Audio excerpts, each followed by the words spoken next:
Lorsqu'on feuillette un livre de photos sur l'Omo, on tombe inévitablement sur de nombreux portraits de Murcie.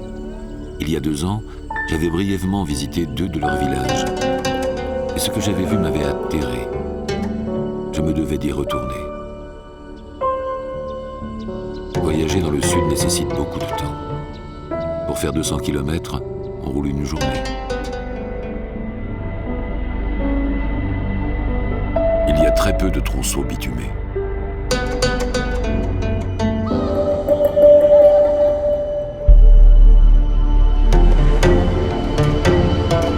J'aime quand on traverse les villes.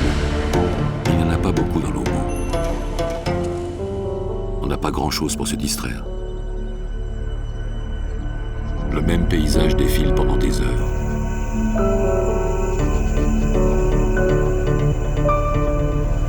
On ne voit que très rarement des bêtes sauvages. Des couples de tic-tic, un phacochère. Les kalachnikovs sont arrivés, le gros gibier a été massacré. Les Murcies sont de vieux routiers du business de l'image. Dans le passé, ils avaient construit de faux villages le long de la piste qui traverse le Mago Park. Les touristes y tiraient des photos. Désormais, le gouvernement éthiopien fait respecter la loi. Les Murcies ont abandonné leur village studio, mais le business continue.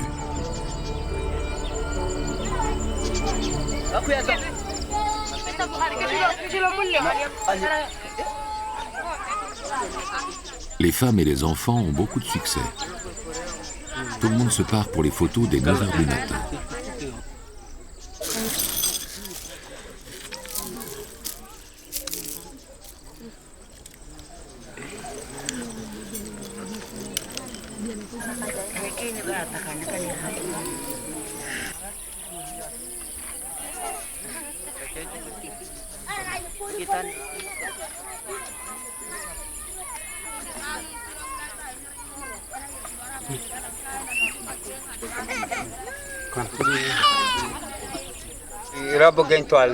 Quand les touristes arrivent, on est prêt.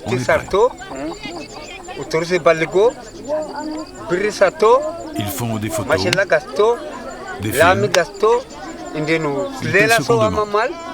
Et quand c'est fini, on enlève tout.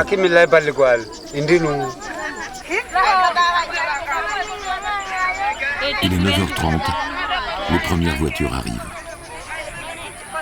Les Murcies négocient les prix eux-mêmes et ils sont durs en affaires.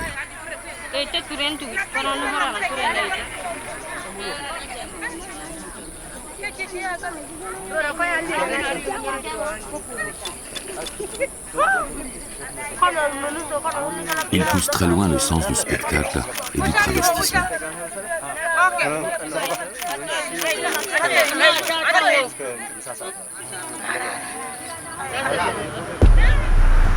Certains touristes jouent au paparazzi, ils veulent des images, mais ils s'arrêteront obligatoirement au village d'à côté.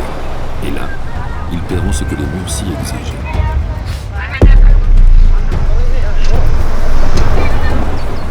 À Mérégué, le business se met en place.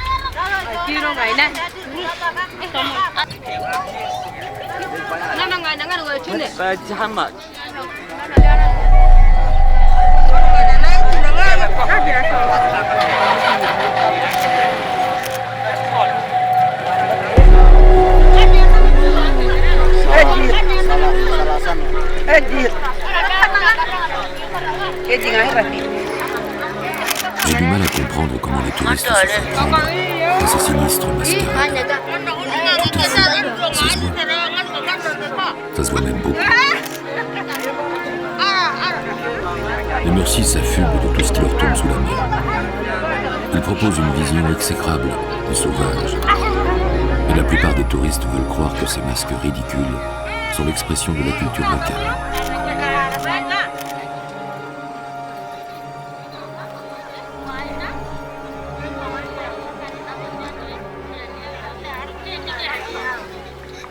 Les dents de phacochère sont les ornements qu'on passe autour du cou du bœuf favori.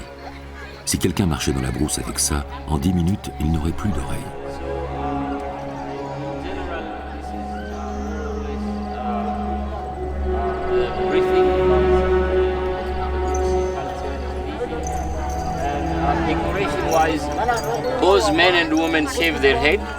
Les hommes comme les femmes se rasent la tête. Il n'y a pas de valeur plus élevée que la culture chez les Mursi. Devenir Mursi, c'est passer toutes les étapes nécessaires pour devenir Mursi.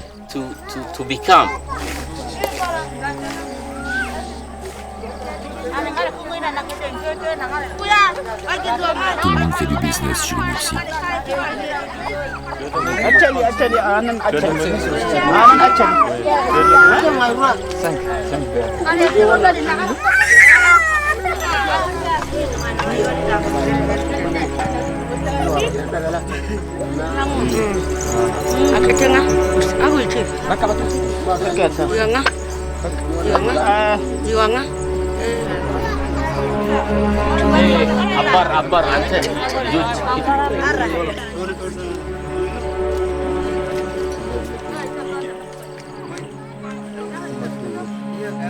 Les touristes, bonne pâte, ne demandent qu'à se laisser berner.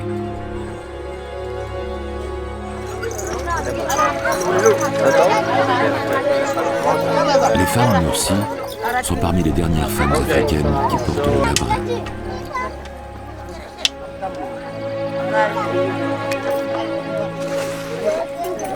Ce que les touristes ignorent, c'est comment on perce la lèvre de ces femmes pour qui le labret est une mutilation.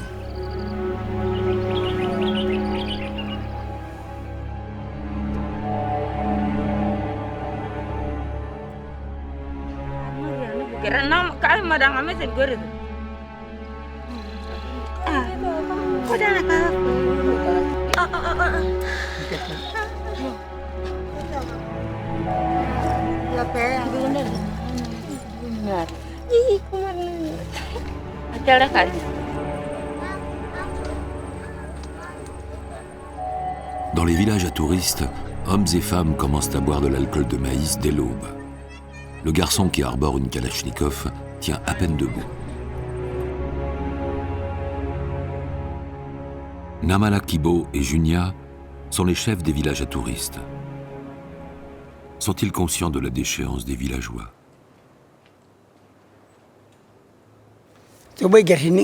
On fait tout ça, mais c'est pas dans nos traditions. On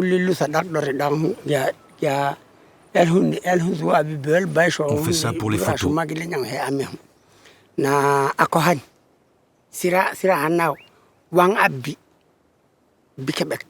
Pour que les touristes nous donnent de l'argent.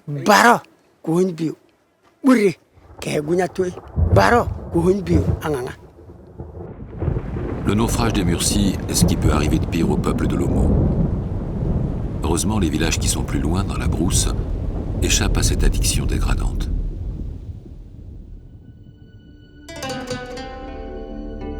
J'avais envie de rendre visite aux Suri, chez qui j'ai séjourné plus de 6 mois au milieu des années 2000. Les Suri sont les cousins des Mursi. Ils parlent la même langue, et leur territoire est de l'autre côté de l'Omo, sur la rive ouest. À vol d'oiseau, le pays Suri est à une 50aine de kilomètres des villages Mursi. Mais pour traverser l'Omo, il faut remonter loin au nord.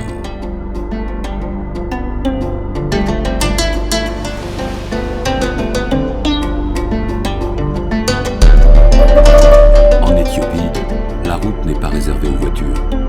C'est un espace commun que tout le monde s'approprie. Les piétons, le bétail, les véhicules en tout genre s'y sentent à leur place. Pour désenclaver le sud, le gouvernement a lancé un plan de développement routier.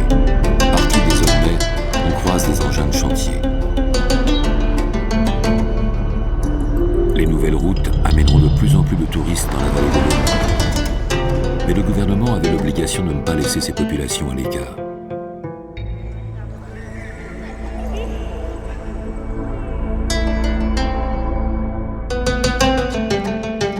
Conduire sur les routes d'Éthiopie est un exercice à haut risque. Seuls les chauffeurs confirmés s'y hasardent. Je roule avec la même équipe depuis des années. Estifanos, Alemou, Yassou et d'autres encore connaissent la vallée comme leur poche. Ils sont des témoins privilégiés de l'évolution de cette région.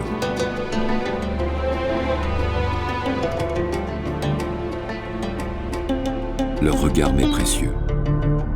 Ils sont convaincus que tôt ou tard, les peuples de l'Omo se fondront dans le reste de la population.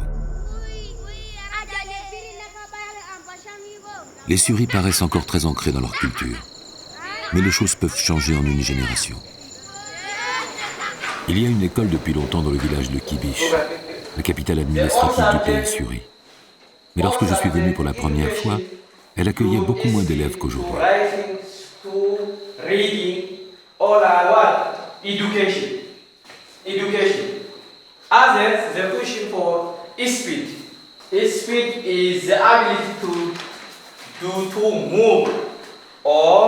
L'enseignement se fait désormais en amharique et en anglais. Les voisins de l'Éthiopie, le Soudan et le Kenya sont anglophones. Connaître l'anglais est une bonne chose, mais indirectement, ça pousse les écoliers dans les bras des touristes.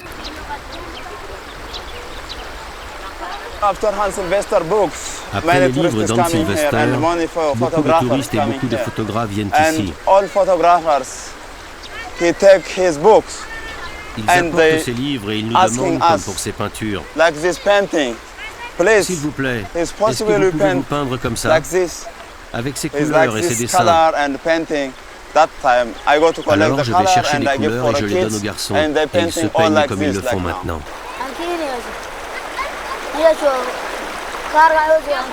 J'aime me peindre. C'est du business et j'aime ça.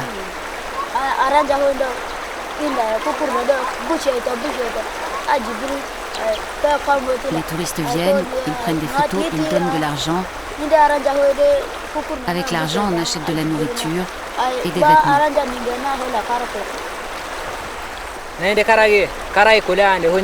Je me peins le corps. Personne ne m'a appris. S'il n'y a pas de touristes, je ne me peins pas.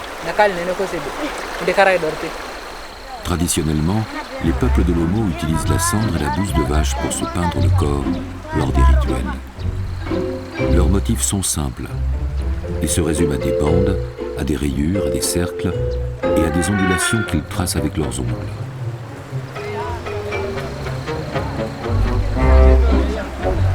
Si les peintures des enfants n'ont rien d'authentique, il n'empêche qu'ils sont habiles à marier les couleurs et ils créent des motifs magnifiques.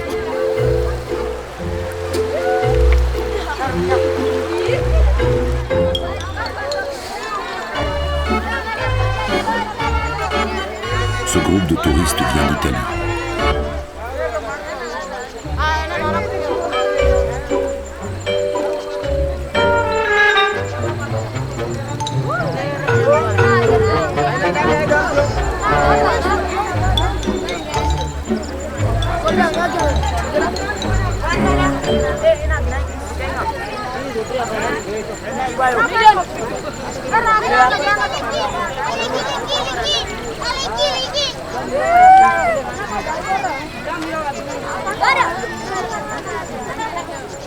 Cette dame, tatouée sur tout le corps, est venue seule de Chicago pour admirer les peintures des peuples de l'Omo. Ce sont avant tout les écoliers dont les parents sont éleveurs, loin en brousse, et qui sont internes à l'école de Kibish, qui se peignent pour les touristes.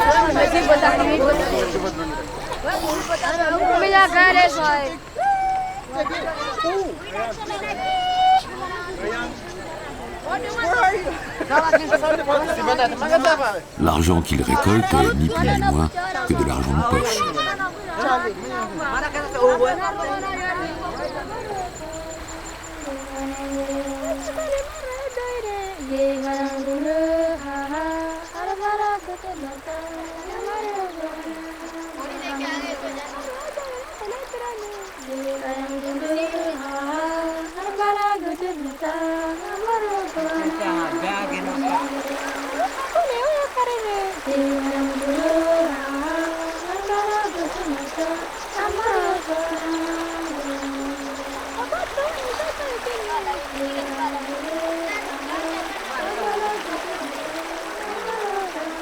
Même si les photos manquent le plus souvent sur la signification réelle de ces peintures, au moins elles témoignent de ces créations éphémères et du talent de ces adolescents.